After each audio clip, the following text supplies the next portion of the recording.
I'm going to present myself. Does anyone? No, I don't know anyone.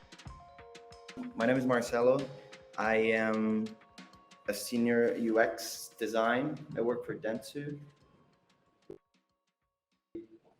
large company. It is basically from Japan. We mostly work with an e-commerce website. It's an agency, but it's UX, UI, and experience in general. Agency, kind of agency.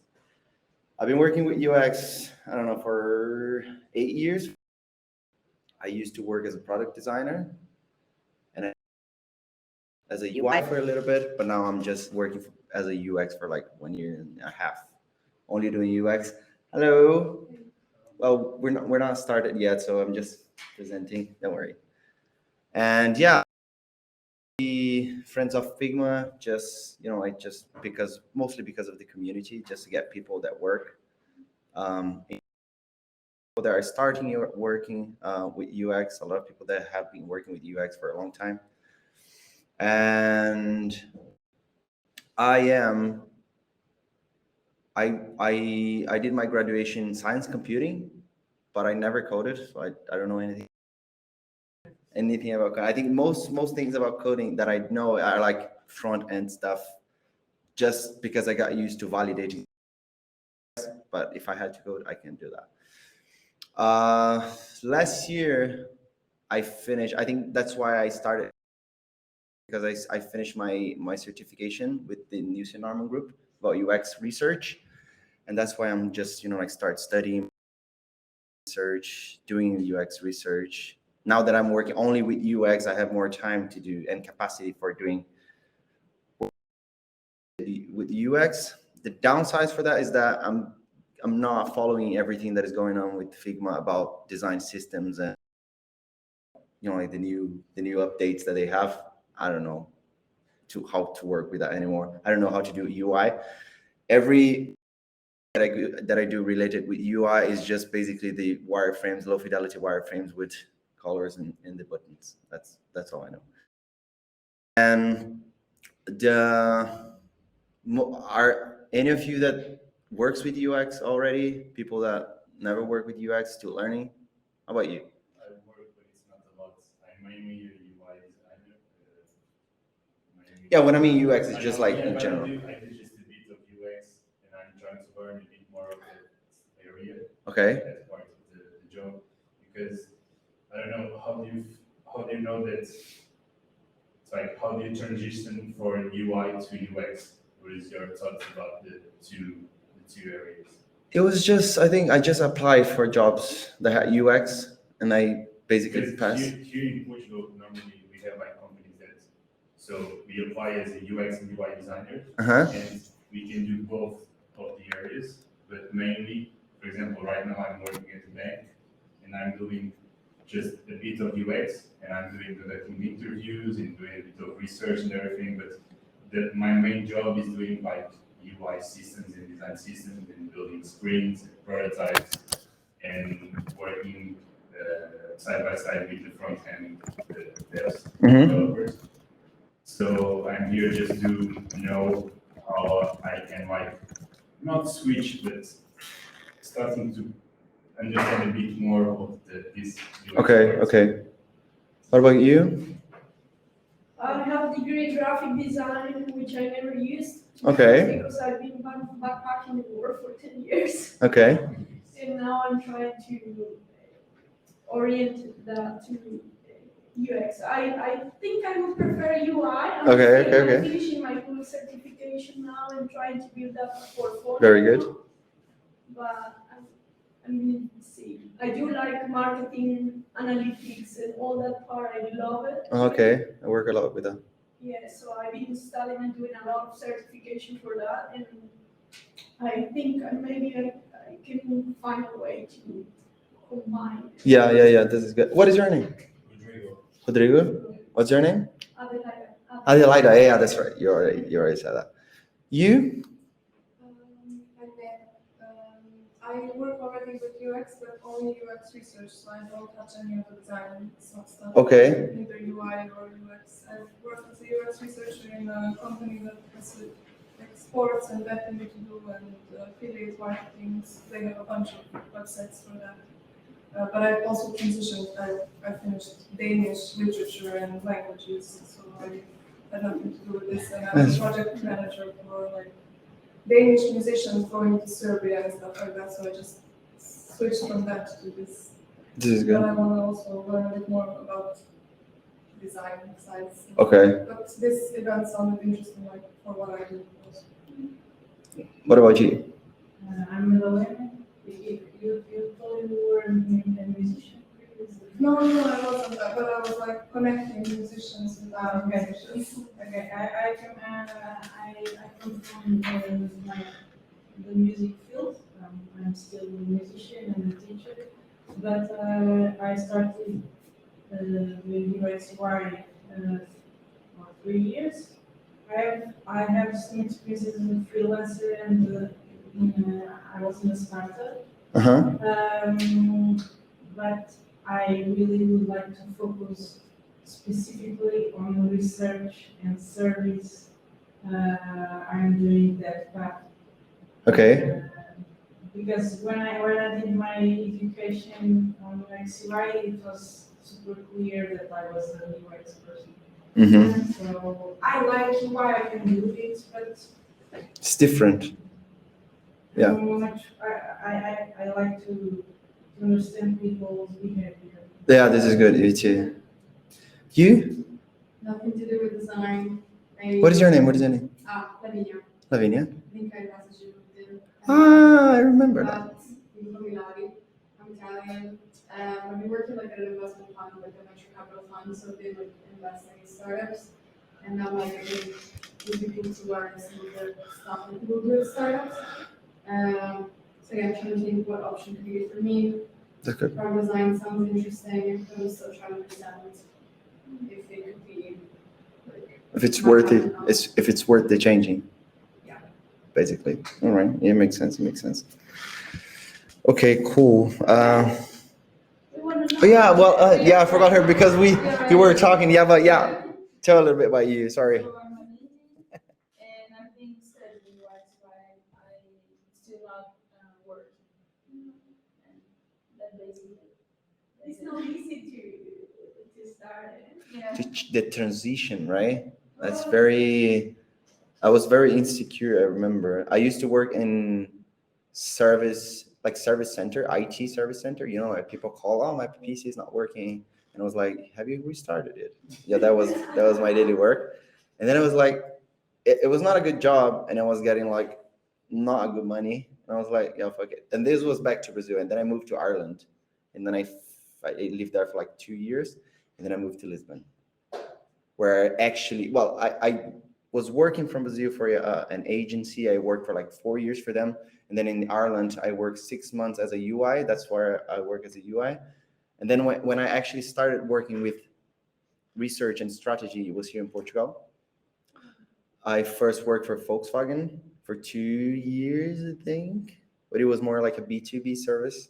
And now I'm working for an agency, which is like different environment, a lot of like big clients, tight lineup, and like timelines. Do you like more?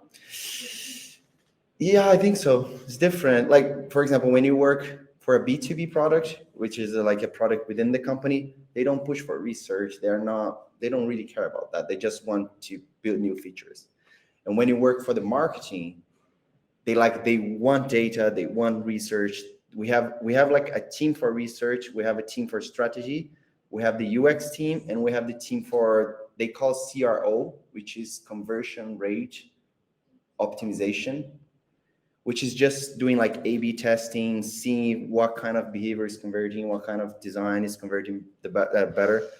So it's good, it's different. The thing is, it's like super quick, like you have, that's why I specialize on that topic, because most of the time you don't have time to test everything. So you have to do the assessment by yourself. So that's why I got like, nowadays, this is my daily work. I do these assessments like every day, usability testing, assessments, usability testing, task flow analysis, maybe, and prototyping sometimes. And if someone you feel like you want to change, maybe within the company you can change to another department. Like Yeah, someday maybe. something different.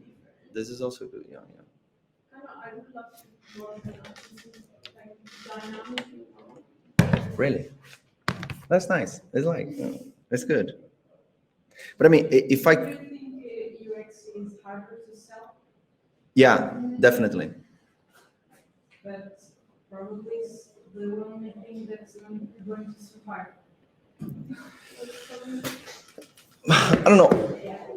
I think the thing is that there are less companies that really care about UX. Most of the companies, they just care about the output that the UX have, like wireframes or like the deliverables for the development, because they want to ship things.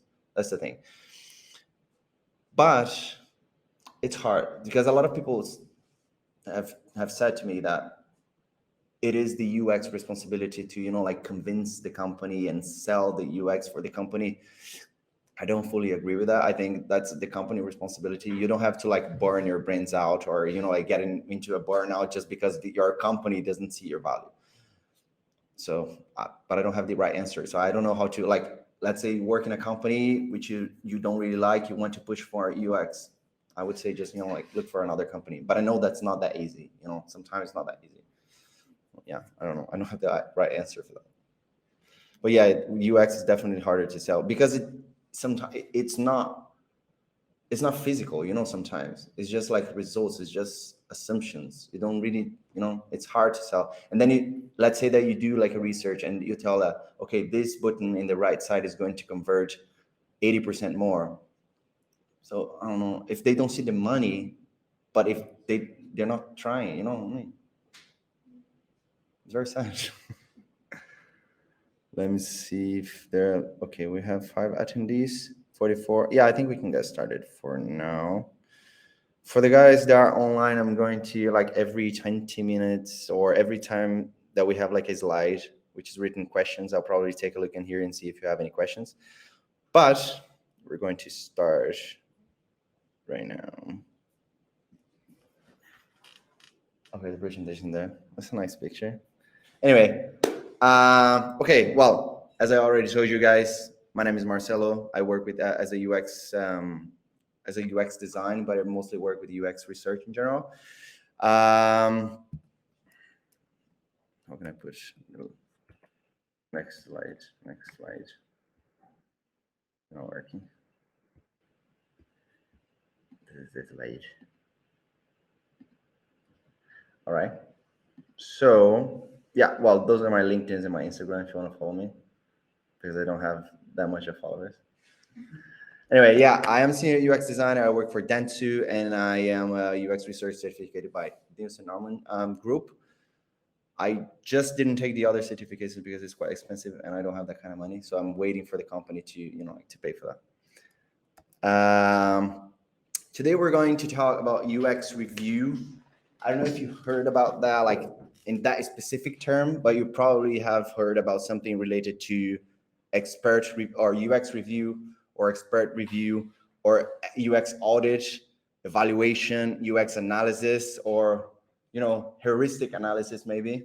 But this is basically the same stuff. It's just kind of a different approach, but I'm going to explain how they like converge.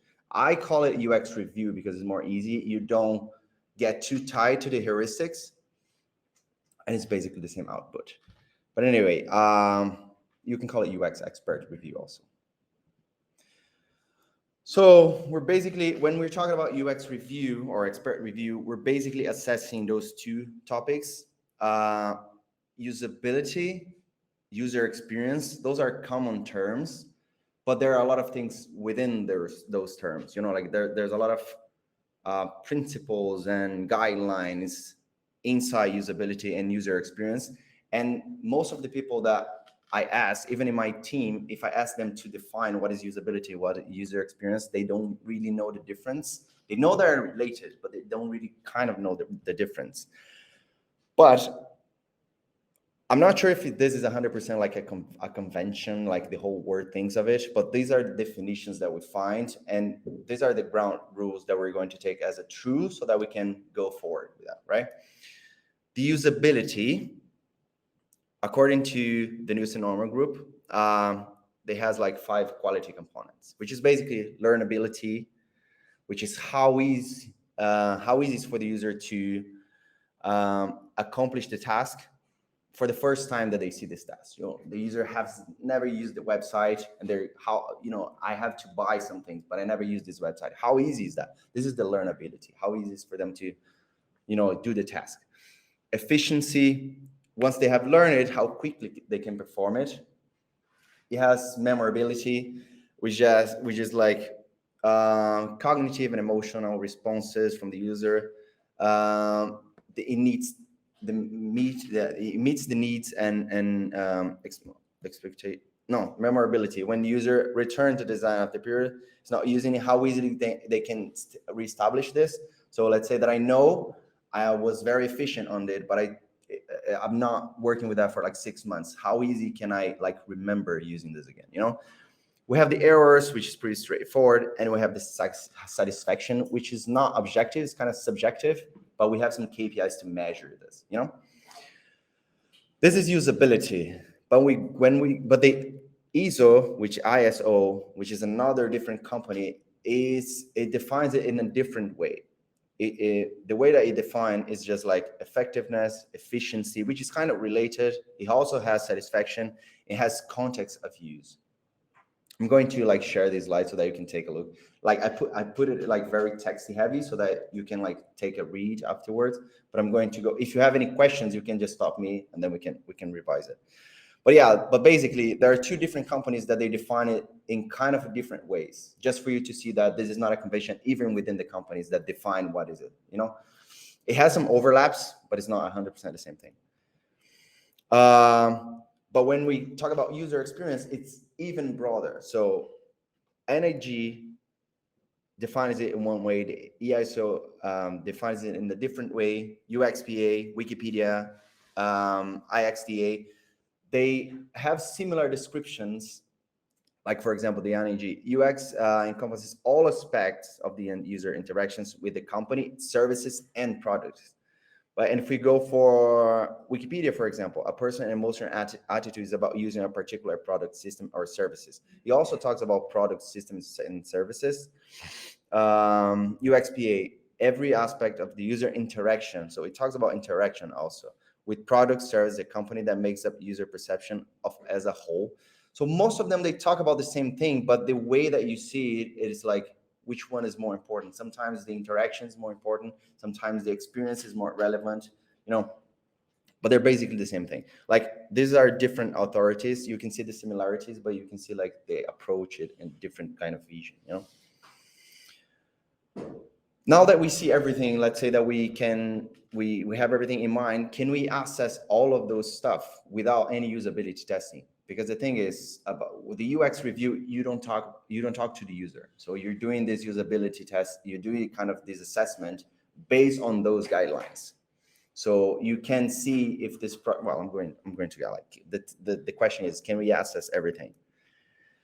No, but it's almost everything. The thing is that these are the layers of the user experience. How this layer, which is the bigger one, is the look and feel, which is the more kind of least important layer for the user. So how the site looks, is it beautiful? Is it, like it has animations? This is important. This is part of the user experience, but it's definitely not the first thing. It's not the most important thing at all. So, and look and feel is just like visual and industrial design are clear, they're professional, and they're relevant. This is important, but this is the least layer. And then we have the tone, which is more or less like how you communicate everything to the user. How are the buttons written? How are the texts written? Is this accessible? Is this easily scannable? Can I understand what is written? Is it using like very specific or technical words? It starts getting a little bit more important, because if the user cannot understand what your site or what message your site's trying to say to them, they're not going to understand how they can finish their task, and then we have the ease of interaction, which is the last layer that we can access without talking to users. So it's just like in today's world of technology, data, and design, there is no excuse for something to be hard or complicated, which is basically, there's a Jacob's law, which says that users are used to use other website instead of your website. So when they're using your website, they expect to behave the same way that the other's website that he's using. So that's the thing. When we're trying to do like a lot of disruptive stuff, this is actually very difficult for the user because this is a new thing. Like if you're not Facebook, if you're not Google, I would recommend for you not try anything like quite new. So try to follow the guidelines, the best practices, and then from this base, iterate and see what is working.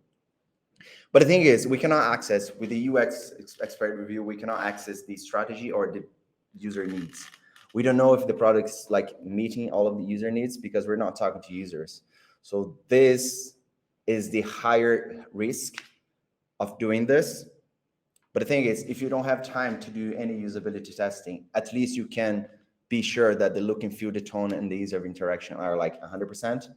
So that the only thing that you have to know is that, are we doing the right thing for the user? Because, I mean, even if you have everything like very checked, if the user wants to find, I don't know, a tomato in your website and you don't have a tomato, it doesn't really matter, right?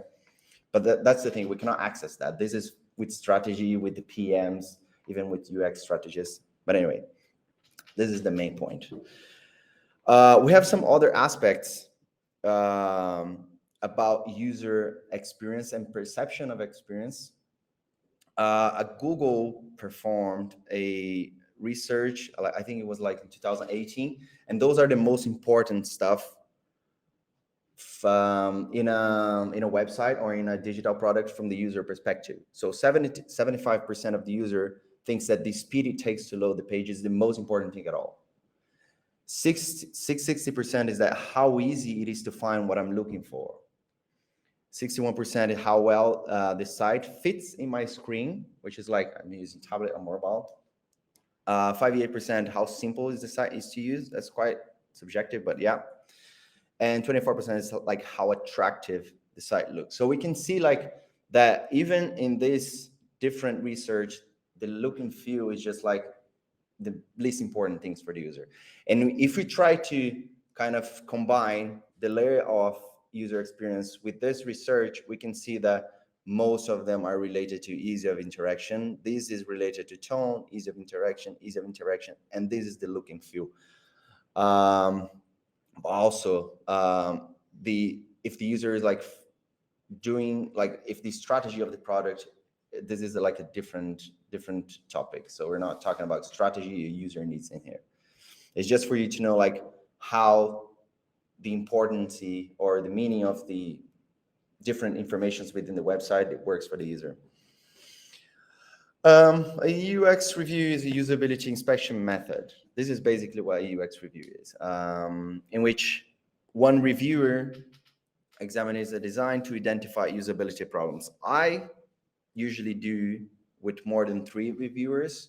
So the thing is, we have, the way we do in the company, we have one responsible for the review and the other 2 are kind of supporting. So they're like just dropping notes.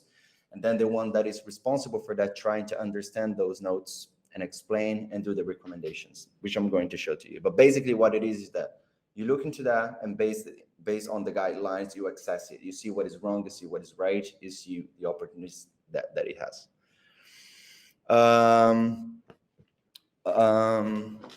The first topic is like train and qualify.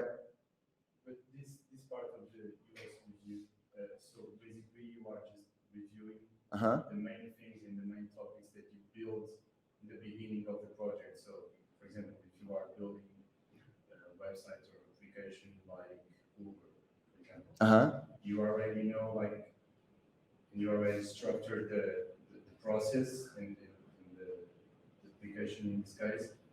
So you already know that you need to like have a user page to call Uber or the car in this case. So after the website, in this case, the APP is done, the UX reviewer are just making a review of all the projects.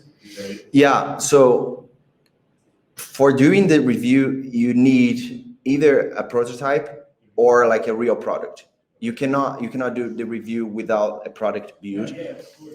You can do, well, you can do, if you are like doing like wireframes, for example, you can do in a certain level. You can even do that so that you start building from the beginning in the right way, you know. But yeah, I think most of the cases that this is applied is just like client with website. I don't know, Adidas come to me and say, oh, this is not performing very well. Can you just tell us what is wrong here? You know? So we do the evaluation and then we tell them, okay, this is wrong. There's a different ways of do these evaluations. So there's a different of techniques. The two ones that I use are the two ones that I'm going to explain. But yeah. So the first point here is just train and qualify expert review a product and design from a user-centered perspective of some kind. And this perspective is driven by some of the following. Familiarity, knowledge. Yeah, well, the thing is, I think what it's trying to say here, I don't know, I forgot about this slide, but what it's trying to say that each one of the UXs they're going to evaluate, they're based on the qualification of the user of the UX, how familiarized they are with the product, and the amount of knowledge that they have.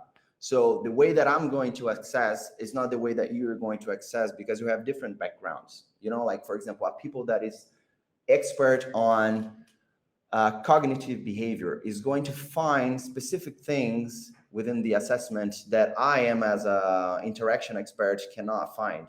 So that's why it is important to do the same interaction with different people so that they have like different backgrounds in different eyes for that. There's certain specific things that they're kind of, you know, like basic points that both are going to visualize. But I think a lot of the things that it depends on your background or how many years you're doing this, you know, like those are all of the topics, all of the techniques that we can do, that we can use. We have like UX teardown, which is basically getting, for example, if you are accessing a checkout flow, for example, there's a lot of tear downs, which means like there are a lot of companies that they already evaluate so that you can see how they evaluated and get the recommendations for them and try to you know, like try to input in your product. We have the cognitive walkthrough, which is just like kind of miming as you were the user and try to identify, thinking the way that the user would think, asking questions that the user would ask so that you can try to identify and put yourself in the user place. We have the pluralistic walkthrough, which is basically doing the same thing, but with you as a UX, you do with the PM, you do with stakeholder, everyone tries to do the same thing. We have the KLM, which is kind of it's not usability, interactive cost, but from the cognitive, like it's basically measuring the cognitive load that the user is going to have within those tasks. Like when you click, it has a cognitive load for a brain. When you scroll, it's a different one. When you read, when you calculate, it has a different cognitive load. So you're trying to measure which task it has the least cognitive load.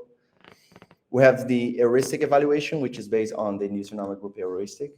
And then you have the pure method, which is kind of this KLM, but it's a different approach from a specific professor that I've never done it, to be honest. The two that we're going to talk today is the cognitive walkthrough and the heuristic evaluation. The heuristic evaluation that I do is not only based on the 10 heuristics. That's why I call it UX review, because you can, depending on your context, depending on your company, you can develop your own principles or guidelines that you want to follow. Maybe accessibility, maybe information architecture is important for you, so you start building this. Okay, so any questions? Any questions so far about this? Let's see if I have questions in here. Can you share your screen? Am I not sharing my screen? I'm sharing. am I not sharing?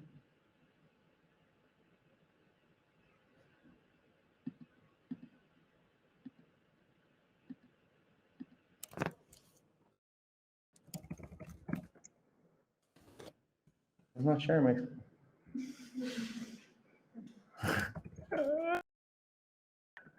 I will share the presentation. Yeah, it's more like a podcast. So, do you guys online have any question? Well, do you guys have any question? I have one. So basically, the user review, you decide as a user tester, for example, or get into that. Because, for example, I'm a company, so I do the part of the UX, build the wireframe from the prototype, and I give to the devs teams. Once they are building the code and everything, we have like a team of user testers that are going through the prototype, like every single page in every single scenario, that are going to put themselves user point of view, say that, and do like everything, every hero, every text, and they are just pointing everything that is good and that is bad and needs to be better or needs to be fixed. Like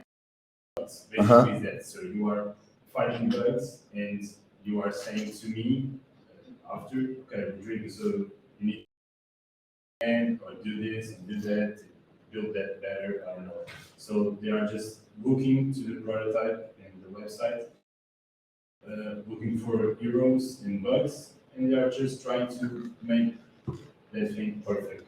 Yeah, this is the same thing, but with the design and not with the code.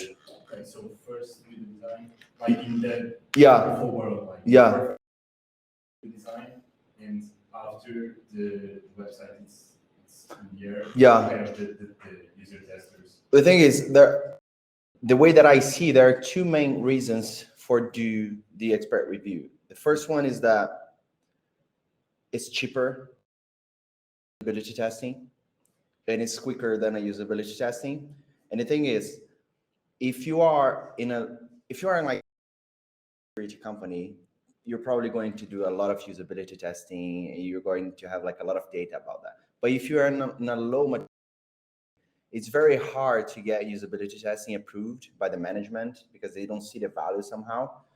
So when you get it, you have things that you're not sure if how the user is going to interact with that. You're not going to test a login, test a checkout flow or a registration flow, because those are the things that mostly every website has. It has some best practices.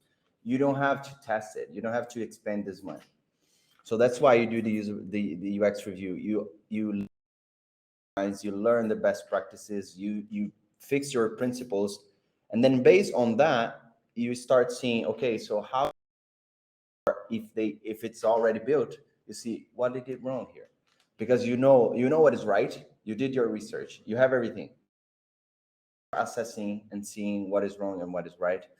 And the way I do, I try also to explain to the client why is some people don't do it. They just say, okay, this is right. Those are the recommendations. I explained why, because asked me why and I didn't know. But how do you measure that? Because I guess as a client, I'm putting numbers, Yeah. That's what I love analytics, because analytics give you numbers. And how do you explain and justify yourself? There's on the technique, but for the heuristic evaluation, for example, you have a score in the end. Most of them, you have a score in the end. Yeah, basically, you have a score. It's a hypothesis, because you Yeah. I mean, as I said, it is safer in a good way, because to put it within the metrics is like that it's worth taking the risk, because it's so much cheaper than a usability test. It's all right by me if I have small risk within the logging page, for example, than paying, I don't know, 10,000 for a usability testing that I, what is wrong with that? You see, I think that's, you know, like it's like benefit against risk. I mean, for a specific task, putting a lot of money because the return of investment will be like very high, but I'm not putting a logging page to see if my error message is good. You know, this can be done by guidelines. Walkthrough is the easiest one, so you do like very quickly. It's not hard. You can define how you, but the idea, I think it has the explanation in here. So let me see if we have questions from the guys online. Have you done your research just reading the reviews from the user? I'm saying that imagine a situation where you don't have many time to design process. Reading reviews from users.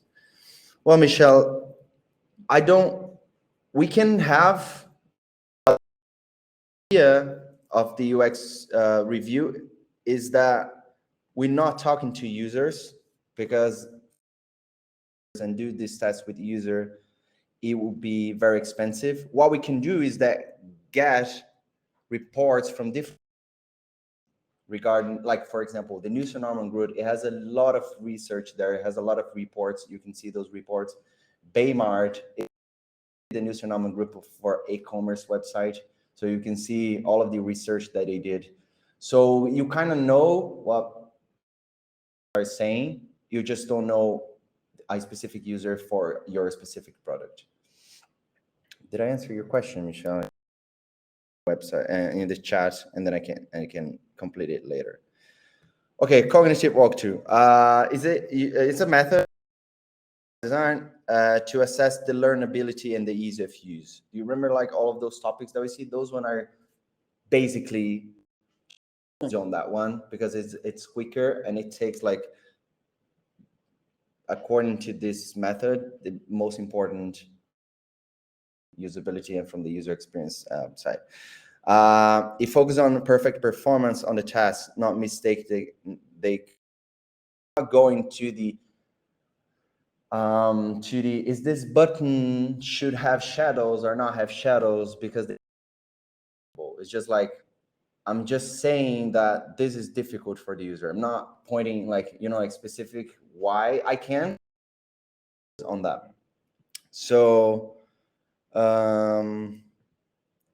this is more like the step-by-step for the technique. You know, like you define the product that you want to evaluate, you map the relevant information about target users or target goal, whatever the user. You define the scenario, you map the task flow, so you just get like screenshots, or if you have the prototype, you can get it. You gather the evaluators. These are not just done by UX. You can get UX specialists, you can have devs, it is good if you have people with different backgrounds to see it. You perform the evaluation and summarize the evaluation, and then you prepare or for whatever you're doing. Basically, what you have to do is that in each step, you those 4 questions. Will the user try to achieve the right effect, like pick? Will the user notice that the correct action is available? To make progress towards this goal, what action to take next? And based on the system response, will the user see that the progress is goal task completion? So those are the tests that you do. Every step you do you do this action, and this is not going to be like a yes or no. So you're doing this together with the developers and blah blah blah. Once you ask this question, you just go to the next step with the answer. If one person doesn't agree with the answer, you get that note and then you put that note. So, but most of people, they just do those 2 last questions. They don't do the first one because you can get like, sometimes devs, they don't have the context. Sometimes the meeting takes so long, and to make it quicker, those 2 are the to make progress. will the user know what action to take? Once this action was taken, show the user so that the user see that a progress is being made. So something changed. Does this user? So we're going to practice a little bit just with a quick test so that this can make. So the idea is that you participate, you say what is wrong, you say what is right, you say what can be improved. It's going to be very, it should be interactive. So what we're going to do, like the product, it is like the Apple weather to open in here. The user goal and the test scenario is like, the user has to add the location to the weather viewer and check what the weather will be like on the last day of the month. Well, we're probably working with the next month because today is the last day. The user context, that user will travel to configure a new location to follow the weather and make this route based on that. Okay, so let's see. I'm going to open. Do you guys remember the questions that we have to make? Yes. Do you? So, make progress. Will the user know what actions to take? This is the first one. I don't even remember, to be honest. And then the second one is that once this action was made, will the user see progress to their goal? Like, will the user know what to do? Will the user know that progress is being made? This is basically, okay. User, what I have to do? Add doubling as a new location to the weather. So I open.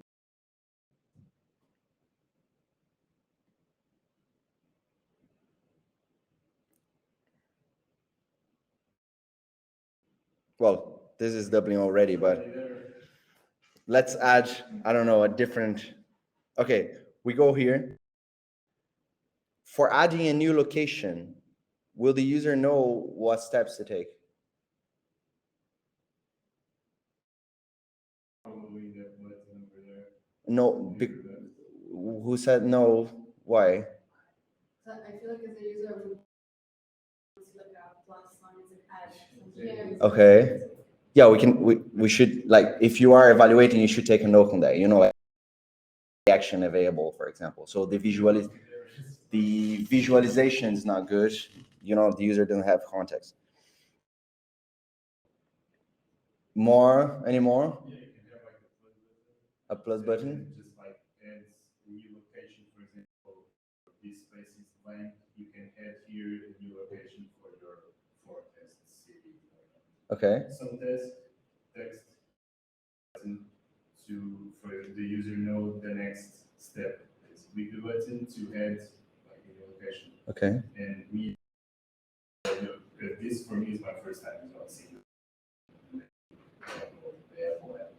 So for me, probably I will ask for something like a text and a button and something to tell me exactly what to do. So click here to have. You click here, open some like pop-up or just write your next location. Perfect. I don't know. Sorry, this is what happens in walkthroughs. People start designing. That's not the question. The question is it clear what to do at this point? No. Okay, perfect. Yeah, and you just say I'm a UI, so you can The information already put in there is not even clear yet, so. yeah. But I think we're doing like the recommendations that, let's say that we're doing like a report for a client, and then we identify the problem, primary action available. The recommendations, they should be problem-based and not design-based. You can put as an example, like for example, you have to, your recommendation would probably be make it more like more highlighted the action for, because it could be that this is not the main action. You know, like we cannot make this like a very good, I don't know, I'm saying add a new location, because I don't know, maybe the primary action is just for user to consult in the location. So, but right now we don't have any visual clue at all for putting that. So, but they make it more accessible or make it more clear to the user, or you know, like add, I don't know exactly what that would be, but start putting like add a button, add a model, or add a text. This is not should be like that specific, because these recommendations the client would probably ideate some different, because you have maybe 3 or 4 different ways of mistake, you know. But I personally, I put an example, like for example, I explain the recommendation, I put like an example, but maybe this could be a good idea.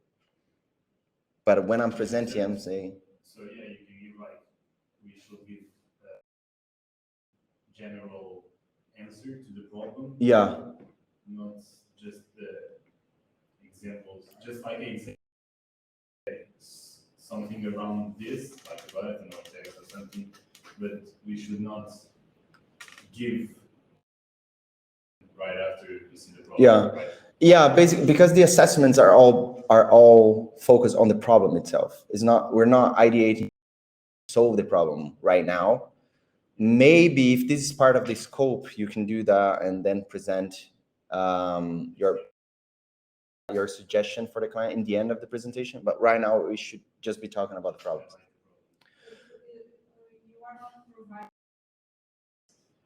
What do you mean? Because you thought, I don't know if this is a primary or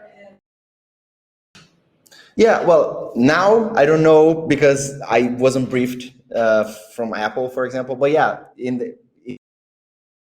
you're probably going to know if this is the main action, this is not the secondary action. Yeah. Well, in this specific case, as I designed, like here, like added everything for new location to the weather, blah, blah, blah. This should be like the primary action, but you probably have to talk to the client to understand like the context of the, you know, of the whole product or the task itself. But yeah, I got your question. It makes sense. Okay, so what would you do? It's not clear, but what would you?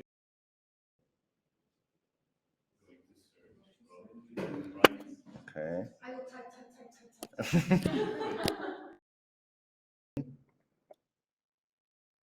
Okay.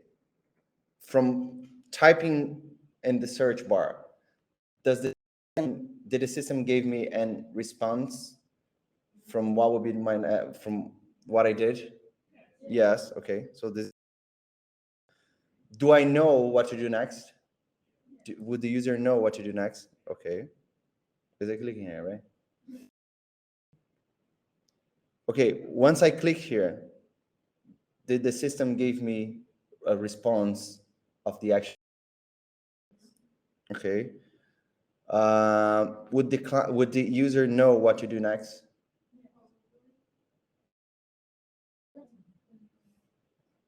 But he needs to see the temperature, the weather for the last day of the month. So He needs to add it first. oh, Yeah.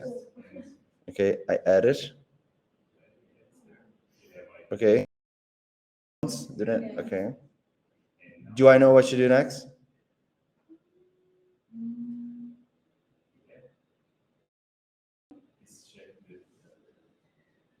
But I mean, from the interaction point of view, would the user know what to do next? Like, is it clear?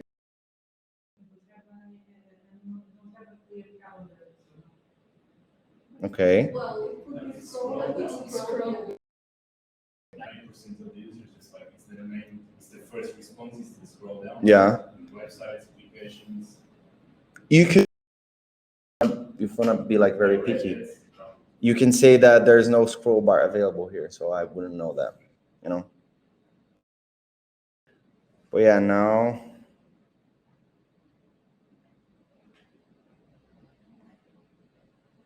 Yeah, but I would.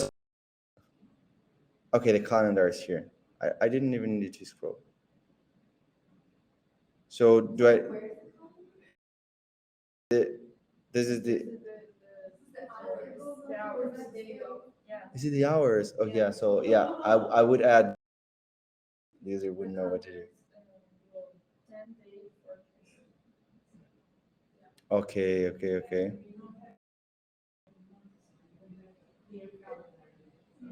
Good point. Good point.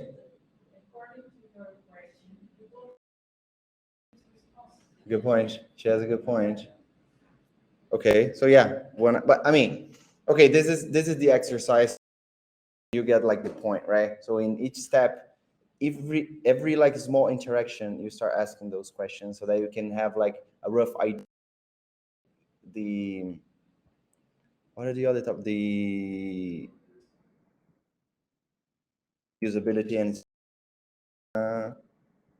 learnability and ease of use.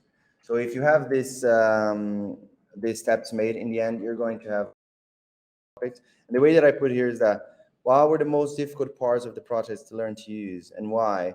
Well, the knowledge does in order to be successful. Like, can this be for the general user? Does it have to have some, like some context? Does it have to be an expert user for, like, because this can be an assessment for a specific products, like internal products or expert products, for example, right now. But yeah. You might have those questions. No, those are the questions that you're probably going to report for the client. You usually have like several questions that you divide to every person who is doing the review. No, I mean the review like together the way that we do here, like in a meeting.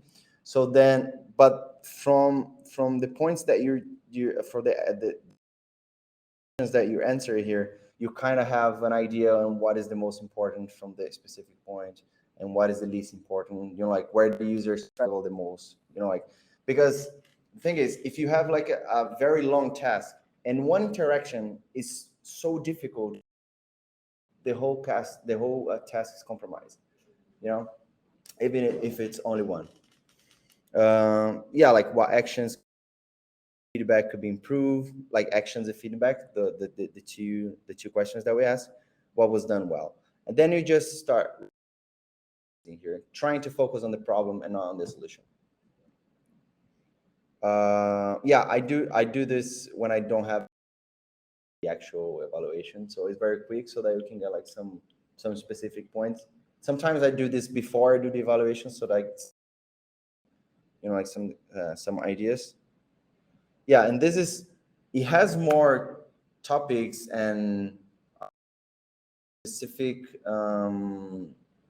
like not task but the rationale behind it that you can take a look on cognitive walkthrough about that. But these are the main points about this, like you can improve the way that you do the report for the client, for example. You can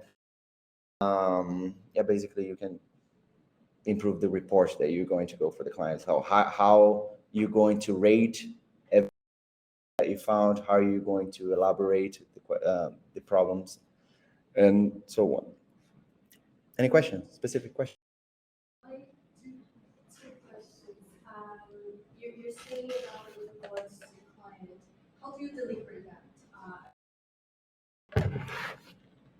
So it's kind of a stupid question, but not stupid, but silly question.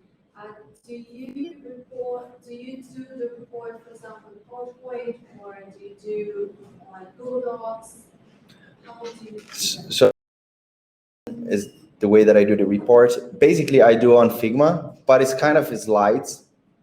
So on this specific layout, I would put one question in each slide and try to put an image as an example, just to like exemplify to the client where these issues was found. Yeah, but it's basically like question, answer, recommendations, and the image. They'll probably be it. I built a template. This is only for the heuristic evaluation. There's a whole report template that I put there, so you can like take an idea. This is the template that I use. So yeah. Let's see if we have questions from people online.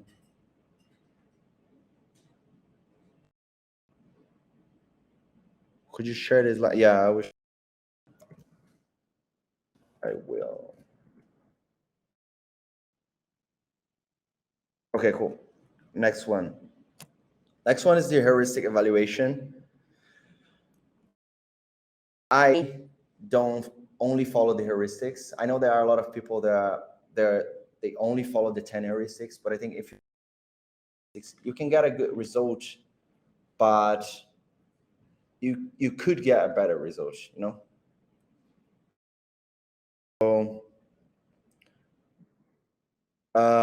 it's a method for finding usability problems in the user interface of expert evaluators, similar to the code inspection. So this is where the example that you did enter. So it's similar to the code inspection, but for the this is more about the rationale behind it. So here is just like the number of evaluators and the percentage of issues that you can find. So if you do this with 5 evaluators, almost 75% of the issues in regards to the points that you have. So it's way cheaper than usability testing, and you can get a good result from it.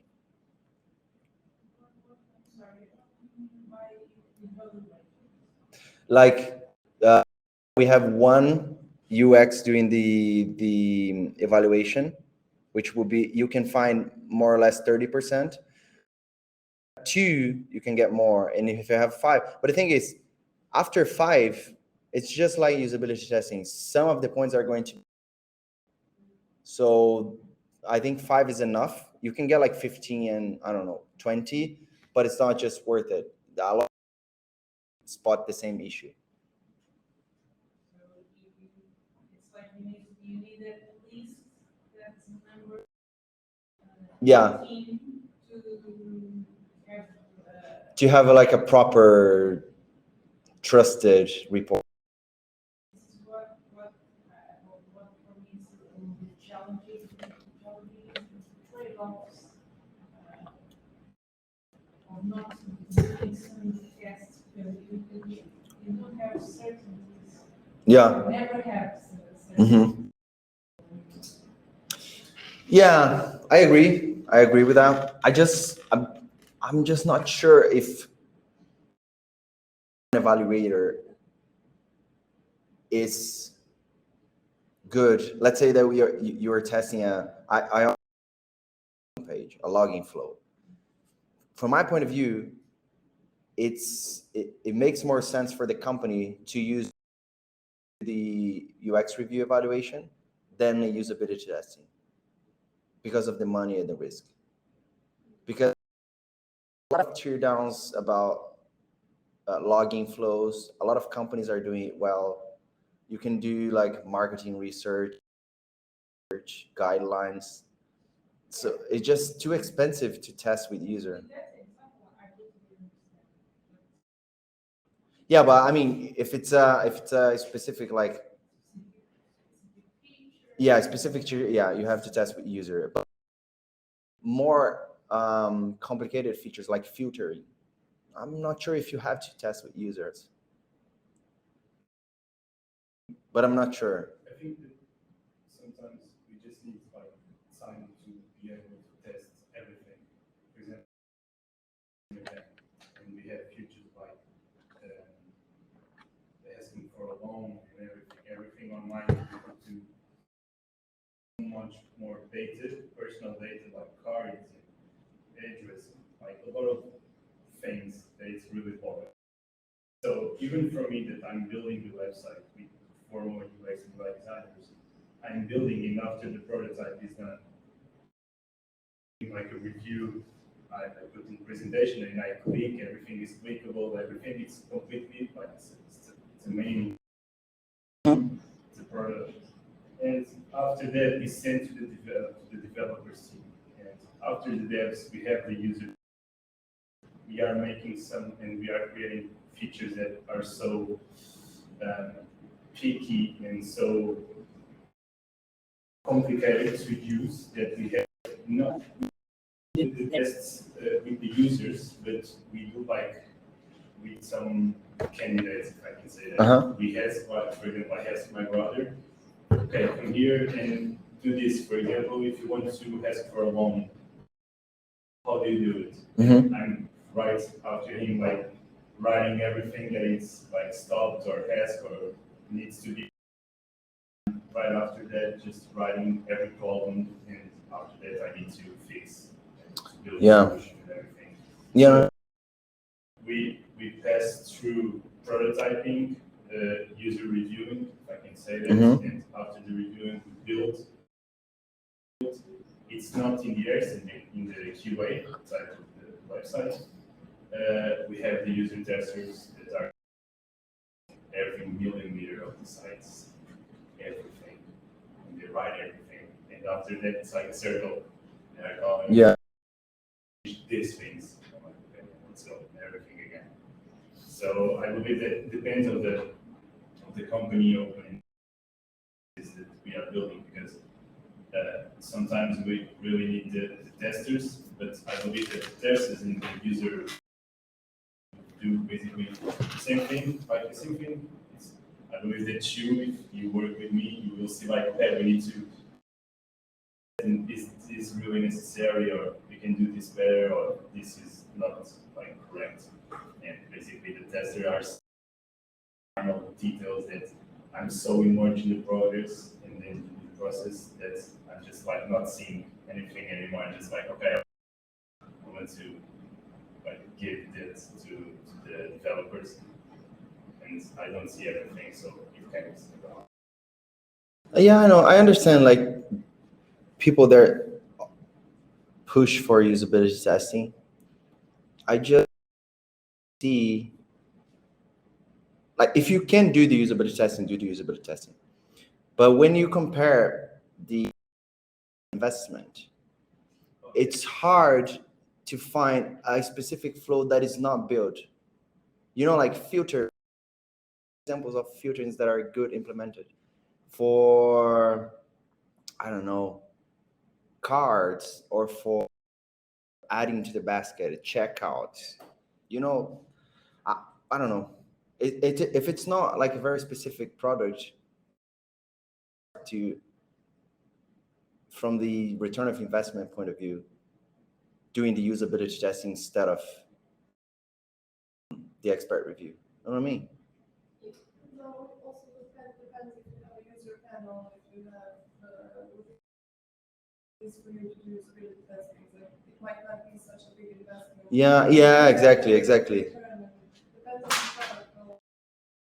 Maybe I'm saying that because of the context of my company. So every time that we do usability testing, we use the usabilitytesting.com. Expensive, like very expensive, like 50,000, 15,000 for like a run of testing. And it's like, I didn't even know that the team had that kind of budget. And I was like, 15,000, that's a lot, you know, that's a lot of money. And so that's why they spend that amount of money testing flows that are already kind of established. But if the company is pushing for the money and that you can convince the company for the money, I would do usability test for everything. Like the results would be better. Kind of investment, I don't know. Do you agree? I don't have much experience, but what I tried to do was temporary. Because if you select carefully the thing, may cause more doubts. I really, I'm more on the side of an early test. But I don't have. Me too. I'm not saying that, oh, I have 15 years of experience. I don't have that. But I prefer to ask questions instead of having assumptions. Yeah, no. No, yeah. Because you are talking about filter. That's true, but imagine if it's and the people who are going to use that it depends. Yeah, no, I understand.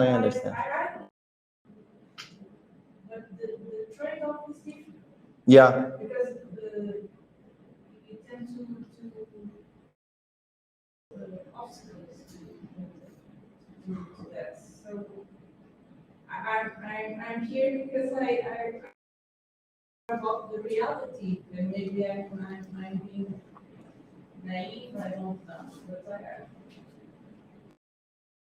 but when you're learning, and that's why I felt like I feel I need to speak with people who is working in the field, because I know for other areas where I work, like the business, the people in the company, they think differently. They think Yeah, exactly. The testing, and you have to do this, and now you need to reach this amount of money with the project or whatever you're doing.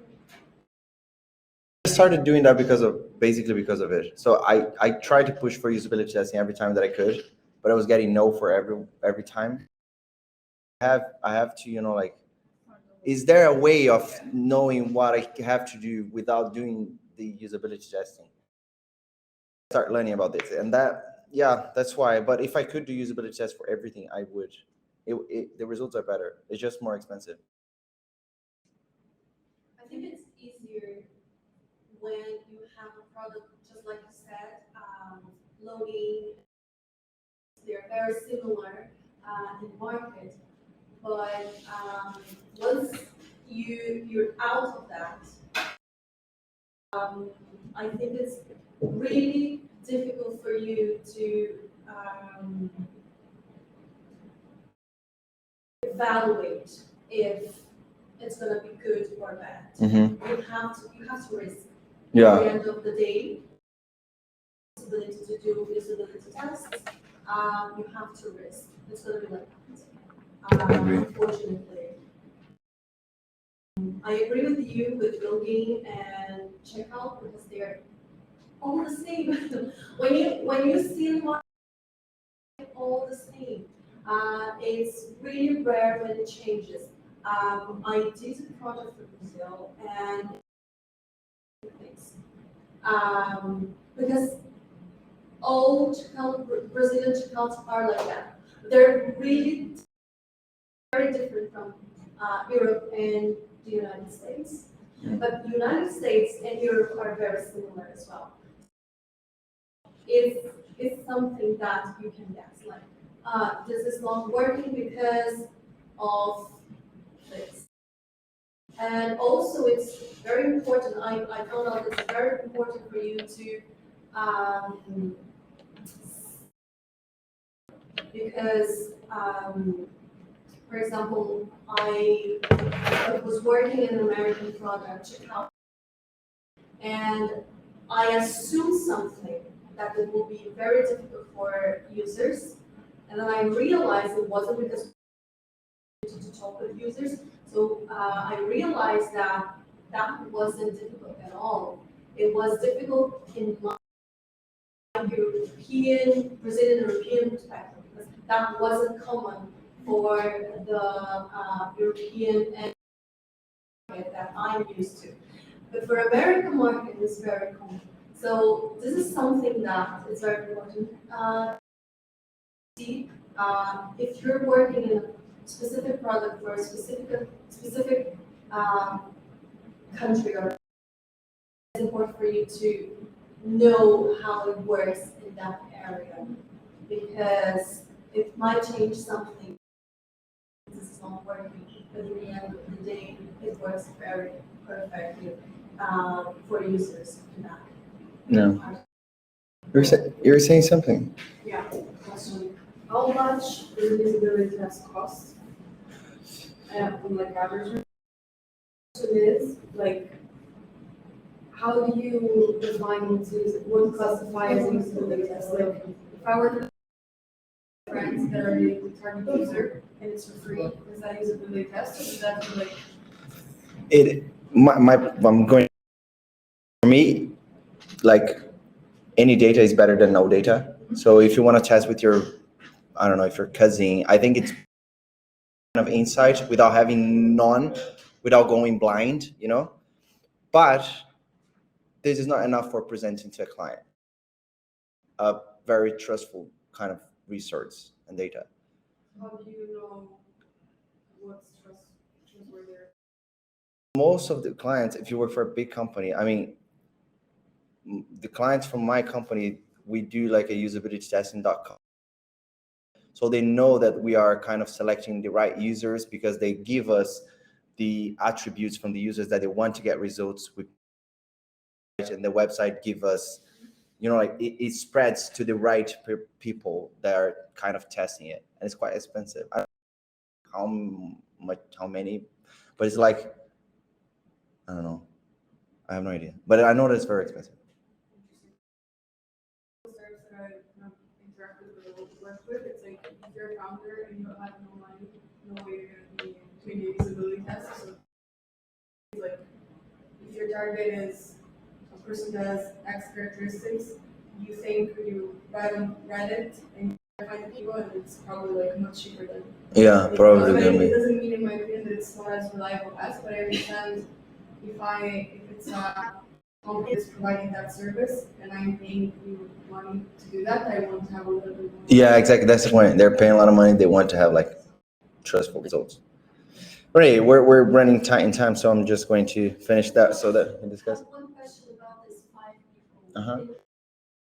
Those 5 people, are you including the stakeholders and developers, for example, or it's just designers? No, the heuristic evaluation has to be done by UX because you have to know the principles and the heuristics very deeply. Okay, this is just like the step by step. It's basically the same thing as the other one. So you define what to evaluate, you map the test flows, pillars, heuristic, and principles. So that's why I defer, there's a lot of UX researchers that do that also. Some of them, they just do with the heuristics. Some of them, they define the pillars that they're going to evaluate it with. I define my own. Perform the evaluation, summarize, and prepare the presentation. So this is more or less, you have to define. So you have to define if you're going to evaluate a page, because sometimes the client wants you to evaluate just the homepage or just the product listing page. But sometimes they want to evaluate flow. So there's different kind of approaches. Basically the same technique, but just different approaches. Some, differentiation. What is a principle? What is a heuristic? A principle is a base of something. So ability, from my point of view, is a principle. Information architecture is a principle. Heuristic is what kind of follow within this topic, within this principle. Like for example, the 10 heuristics, the news and normal groups that we know, they're based on user interface. Those are user interface heuristics. But we have the human and computer principles, which are different things. They're kind of overlap, but they are different things. This is more where they go, like those are my principles. Those are the principles that I access within the company. You have the best practices, which is just like Jacob's law, as I was trying to understand what other companies are doing commonly so that I can just reply to my product. UX writing, here the user interface heuristics and the human computer interaction principles. I have usability. Is where I more or less do the cognitive walkthrough. Information architecture principles, accessibility, cognitive bias. And then for the user needs, you maybe can have it, I don't know how to access that, but maybe you can add like some metrics, some testing, some usability testing, so that you can know what is, like you have feedback about the user needs itself. Not most of the times I don't have it, but if you want to include it, like my specific guidelines, exactly your guidelines they have to follow, and then you can access. But if you're doing usability tests, what is the point of doing it? I don't know. Maybe. Yeah, exactly. They overlap. Those are the cards that I use for the issues. I have the critical, which is basically, this is unusable. So this is, you cannot use it. this is not working. Most of the critical issues that I found are technical problems, because it's kind of a button that's not clicking.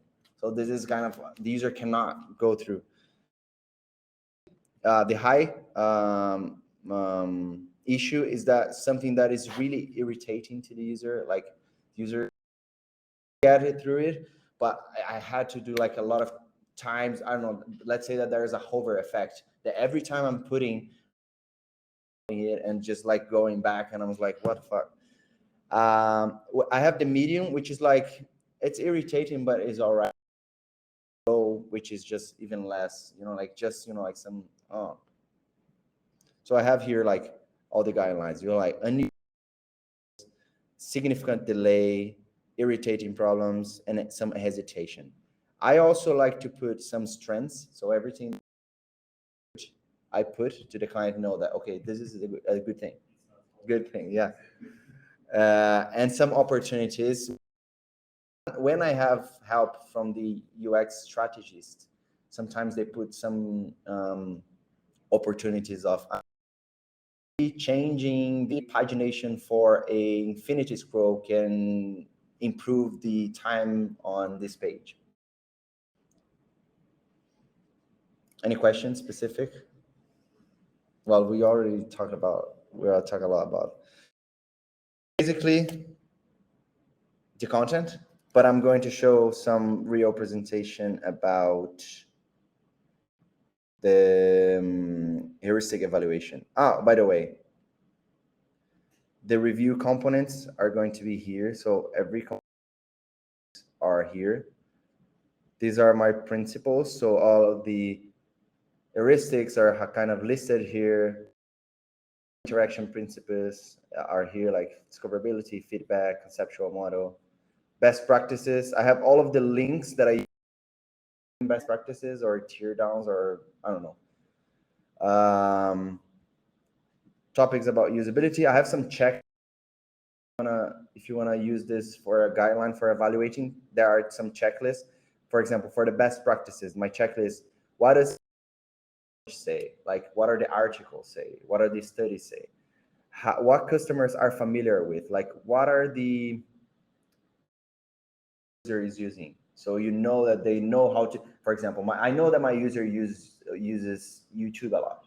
So they know that this way, they're used to it. So maybe I can put this behavior in my product. There's some psychological bias, but this is kind of related to marketing. It's not sometimes, but I don't know. I use this a lot. It has a lot, all of the cognitive bias, so that you can, like, I don't know. I don't have any specific bias that I can, but I don't know, like framings are cognitive bias, like the user, the way that information is like divided within the layout. Like common space, for example, the user probably is going to identify texts that are close to each other as related, though they are not, maybe. But I mean, these are some examples. You have information architecture. People think that information architecture is only about sitemap, but it has other different principles in here. Accessibility, UX writing. There's some other topics that I'm working on, like sustainability. I know that sustainability now it's a topic for products, like how long your page takes to load. It means that it's being bad for the environment. Still studying it, I don't know. But yeah, this is the presentation that I have. Like, this is the client product. Marco is the name of my company. And then I put the agenda. I put how it works. So I explain to them what I am. Severity rating. This is more like executive summary. Here I just put, let's say that I did evaluation. So I put just, I think it's about, I don't know, accessibility are having the most problems within your website, blah, blah, blah. And just like overview so that they don't have to go through all of the evaluation. Here I explain the findings. So I just put like I found 10. This is 3 in UX writing and 12 in this, 3 in usability, so that they know.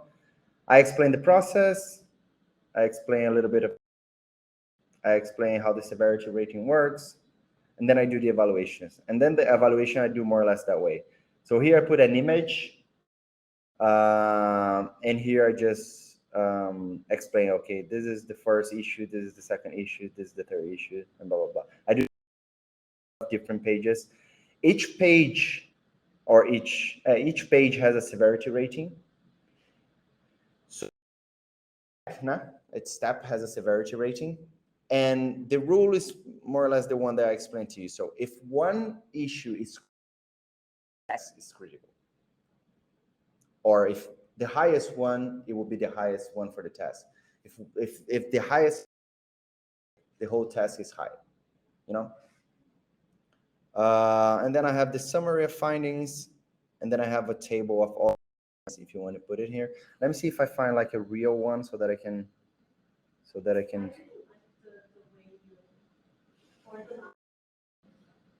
it's quite tidy, isn't it? But it's a good one. Let me see if I can find. The table and the overview, beginning, everything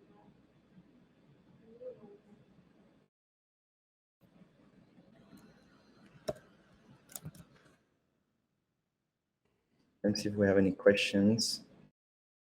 The slide.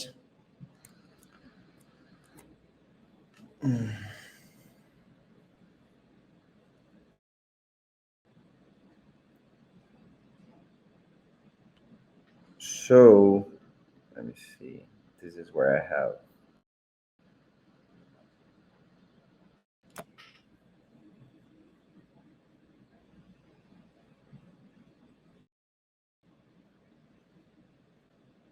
So this is a file for one specific client, which I do like only UX evaluation.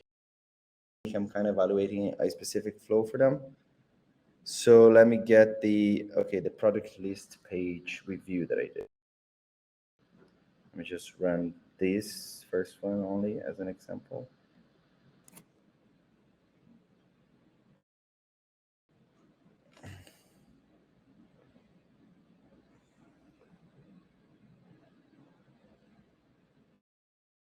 Okay. Where is it?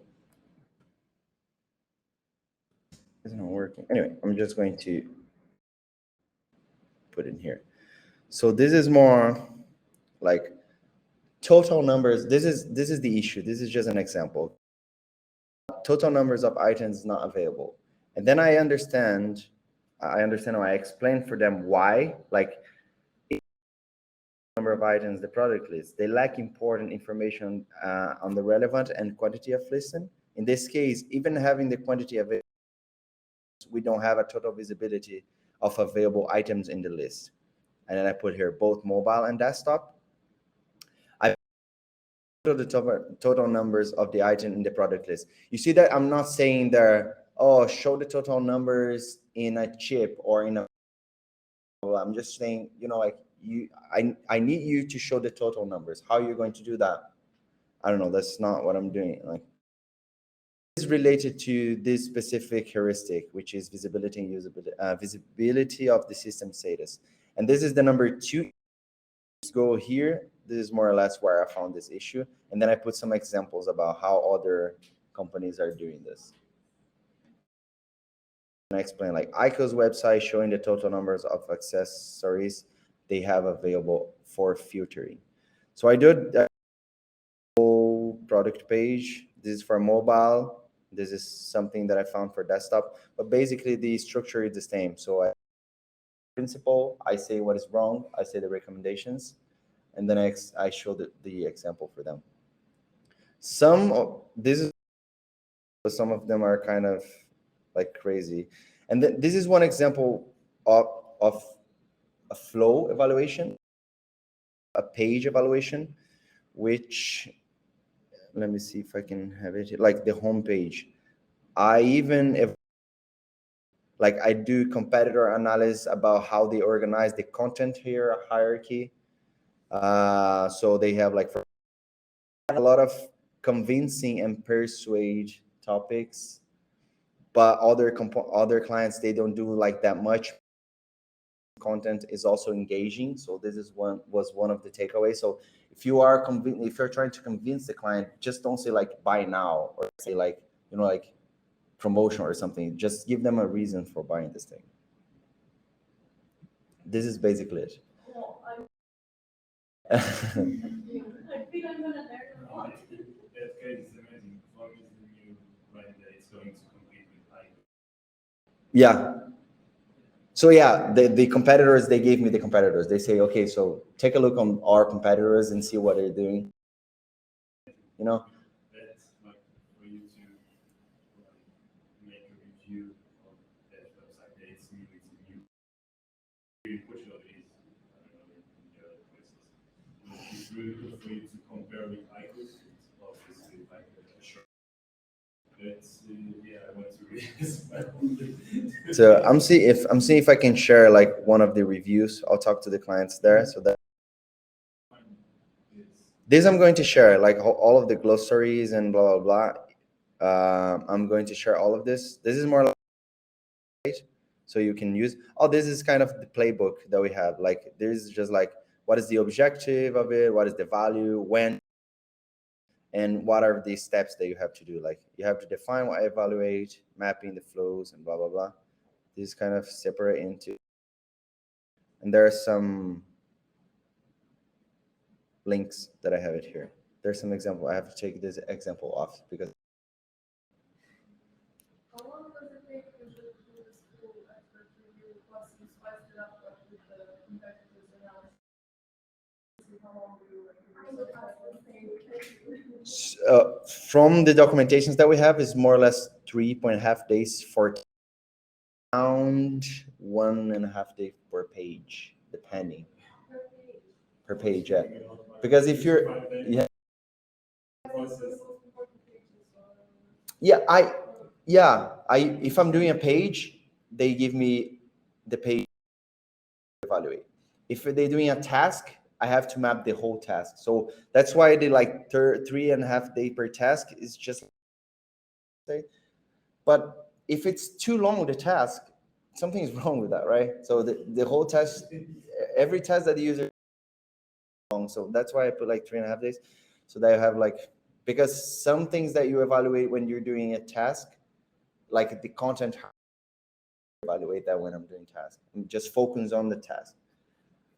It's really good to know because I received, because now I'm on holidays, let's say, but I received this this task. It was basically to review all the pages of the website. There are loads in 3 days. 3 days? Yeah, all the pages, that's impossible.